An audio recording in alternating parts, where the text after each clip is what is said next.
I said this, our next session is with the Prime Minister, but I could not have done this day without you. And I want to start by saying thank you to you. All right. And I want to say that if here. there's one person who has fought for the Republic Media Network, and he's the person, he's the force, he's the mind. When I was in jail, I remember his arguments, and I can only even tell you the policemen, the prison authorities, and everybody inside was also following what Harish Salve was saying in the court. So thank you very much, sir. This is a very emotional moment for me, and I wanted to say thank you. You know, in that lies the hope for this country, that even the common people now have started looking beyond your politicians. Sir, the theme is Bharat the next decade, because we have very limited time today. And that is Bharat the next decade. Sir. Beyond the politics of India. Yes, sir. This growing nation, a nation which is now anxiously waiting for its day in the sun. And I think that's where we are headed. Today, when I walk in the streets of London, sir, it's not, ouch, here comes an Indian, it's, wow, here comes an Indian. Wow, that's amazing. So from where you are India's #1 jurist, legal voice, one of the biggest international lawyers. How do you view Bharat the next decade? And from the point of view of jurisprudence and law, what needs to be done to get us there? We need to... mic closes. We need to get our courts in sync with the rest of India. You don't think they are? They are. You cannot run a 21st century India with 19th century mindset courts. And that's what we have to. Wow. You believe our courts are not with the times? No, they are not. And I say so because I'm a part of the system. And I say so in a positive sense, not to denigrate or degrade anybody, because that doesn't help. But there is a lot of catching up to do. There is a lot of catching up to do at all levels. Domain expertise has been brought into government. Domain expertise has to be brought into the judicial system. Can you expand on that? So if you have commercial courts, you must have judges who understand commerce. You cannot have judges who look blank when you talk of competition. You cannot have judges who look blank when you talk of financial services. And that domain expertise has to come so that the lower rung of judiciary is repaired. Our Supreme Court has to go back to being what it was meant to be, the Supreme Court of India, not yet another court of India which pokes its nose in everything.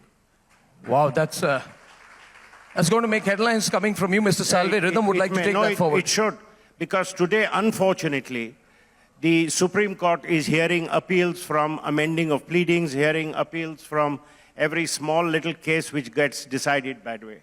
You know, I now work in different jurisdictions, India and another jurisdiction.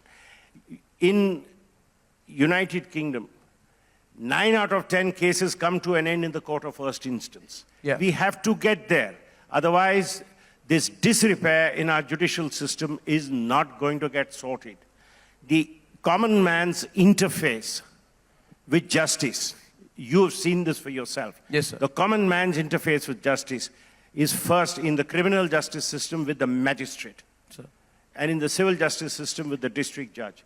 And they have to be of fine fettle. Yeah. And when they are of fine fettle, the pressure on your high courts will go down. And then your high courts have to be brought up to mark. The commercial side of the high court, today Delhi High Court has some very good judges, but some very few very good judges.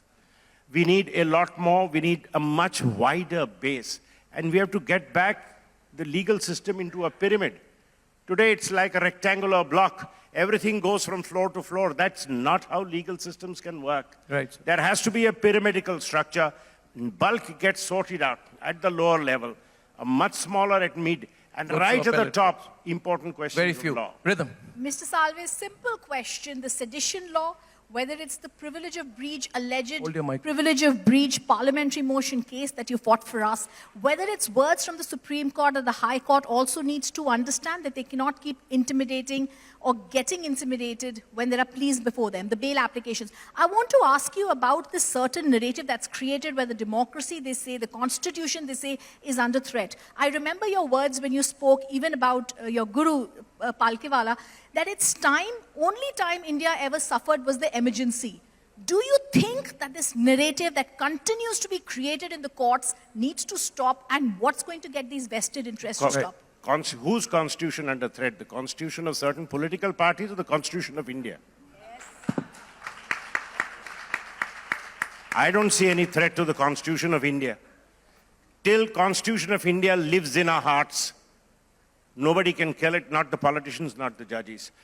It is India which is spirited. Who brought India out of emergency? Not the courts. The courts succumbed. It's the people of India who brought India out of emergency. Mrs. Gandhi realized she cannot continue this nonsense anymore. And that spirit has to continue till we have democracy in our heart. Today, I have seen the change in the political system. You have seen it, I have seen it. India has transitioned from and I don't mean this derisively, India has transitioned from an English-speaking public school culture to sons of the soil running the country, and running it very differently. Well said, sir. I say something. Speaking for myself, I would not be able to work if the courts went into Hindi. But should it be done? I don't see any reason why not. So, and I'm not being populist. The point is, India has to be run by Indians. People respect us now because they feel India is being run by Indians. Wow. Yes, sir.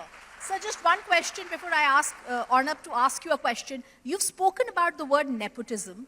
You've spoken about your father was in the Congress and yet you chose to be a Solicitor General in the Vajpayee government. How did that work? One question. Second, diplomatically, we've seen the Jadhav case that you won. I also want to know today, when we get diplomatic victory in the Navy officers who've now been brought back, how is this system in India really going to be seen? See, it's always, today I don't think you see any real nepotism. And it's only, hopefully, it's in the fossils of history that it has now been put away.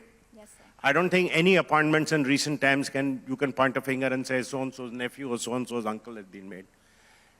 When I was to be made Solicitor General of India by the Vajpayee government, it mattered little to Vajpayee that my father was a member of parliament in the opposition party. And that's the mindset which they have to get. If you want talent, you can't hold people to silly ideas like of their ideology or their parents' ideology or their uncle's ideology. Family should become irrelevant to your movement in life. The second is, how are we seen today? Today we are seen as a powerhouse. Today India is seen as a powerhouse. And the world, look at the United Kingdom, the economy is in shambles and there is no hope in sight.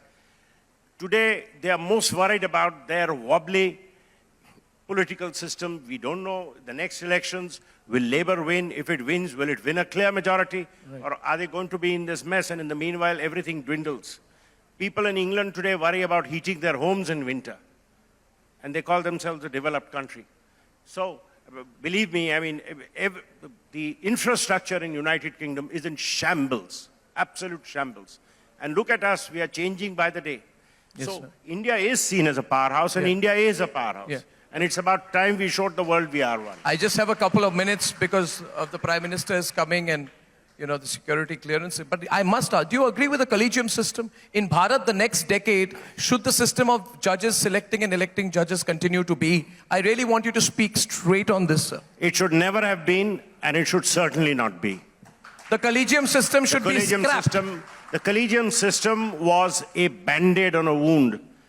The political system at that time had started completely destroying the judicial appointment process by deviating from convention. Believe me, some of our finest judges came from appointments by the government. Where did Chinnappa Reddy come from? Where did D.A. Desai come from? Where did the great Krishna Iyer, the jurist, come from? Krishna Iyer was a communist from Kerala. He was in the communist government. He was made one of the finest judges ever. Who appointed him? Government of India. Are you willing to engage in a public debate with CJI D.Y. Chandrachud on this? What is there to debate? Show me one country in the world where judges appoint judges. And show me one authority, one sociological research which says if judges don't appoint judges, the independence of judiciary is compromised. Incredible. Today I'm getting a lot of headlines from these spots. No, coming but that, from you. I've always said this. Wow. Sir? Let me take that. I don't agree you with are the premise. you are also on the committee on one nation, one election. Yes. Therefore, you are advising on whether we can have all state and government elections together. Will The we see it committee happen? is not me. The committee, you. But will we see it happen, or is it going to be deferred and deferred? Because I it would could- like to comment. But would it Let's happen? see. Would you like to see it happen? Well, let's see. Can 2029 be a simultaneous election for states and central? You'll know the report will be made public shortly. By when? Shortly. When shortly? Shortly. Quite short. Quite short. But possible, in the realm of possibility. No, I don't want to comment. I don't Okay. want to comment. One last one, Rhythm, and then we Sure. have to close. Sir, exactly what Arnav was asking you. This is something we're very fond of. We want to know whether there'll be simultaneous elections, but also shifting away from here. You're now living in the UK, a lighter question, a piano-playing lawyer, someone who should actually be called here to play the piano for us one upon a time. How are you, other than this, looking at your work? Do you think the Indian courts and the way they're working virtually is there to stay? A lot of I'll people tell you. miss him here as well. No, I should tell you the basic difference, and I put it in one sentence. You have to start working by a calendar and a diary. You have to stop working in a way where this is the problem with the Indian mindset. Your time is valuable, everybody else's time is hopeless. So a judge will fix your case and make you wait till 4 o'clock. Unheard of. I knew 2 months ago that on 11th, Monday at 10 a.m., I'm appearing for the Enforcement Directorate in the High Court, Chancery Division, against Nirav Modi. I knew that 2 months ago. Yeah. So that's how the system works. And the case is fixed, the time is fixed, you go to the court, either somebody drops dead, or the case settles, or the case goes on. So the extradition is going to happen? This is not the extradition, this is attachment of But some do you properties. think for Malia and for Nirav? Extradition has been allowed in both the Yes, cases. yes. It is waiting for a political sign-off. All right. Well, we feel so proud when we see you arguing at The Hague, and we feel so inspired. I have one last question. You'll see me now arguing in the European Court of Justice for the athletes. Wow. You know, the athletes against whom they've said where their testosterone levels are high, that's Semenya Yes. and others. And we challenge it on the ground that is discriminatory Yeah. because gender has to be binary. You cannot create a third. Yeah. We had success in the first round, but let's see. Well, I mean, even all the judges wait for your every word when you're speaking. Your stature is incredible. But I have one last question. How do you say thank you to someone who has taken you out of jail? By staying out of it. No. No. Don't do anything which puts you back there. No, you never know who puts me back. I'm going to call you. And I'll tell you how you can do that. You have to give me a hug on stage for that. Thank That you. I will, happily.